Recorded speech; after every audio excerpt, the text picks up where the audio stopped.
ایک حدیث سناؤں آپ کو بڑی زبردست۔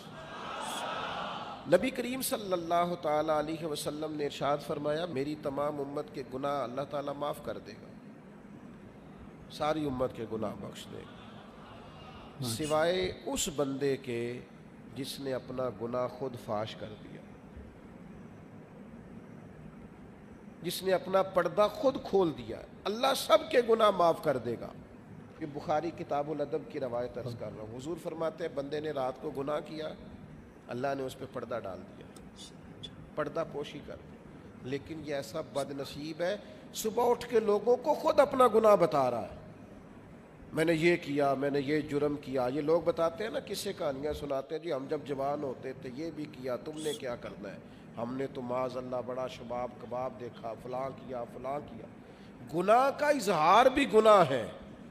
ہمارے علماء نے لکھا ہے نماز قضا ہو جائے تو کسی کو بتاؤ نا میری قضا ہو گئی ہے، وہ بھی دلیر ہو جائے گا، وہ کہے گا اس نے نہیں پڑھی، قضا پڑھ لیا تو میں بھی پڑھ لیتا ہوں۔ حضور فرماتے ہیں ساری امت کو اللہ بخش دے گا سوائے اس شخص کے کہ اللہ نے تو رات اس کے جرم پر پردہ ڈالا تھا، اس نے سویرے اٹھ کے خود اپنا گناہ لوگوں کو بتا دیا، تو اس نے تو خود سزا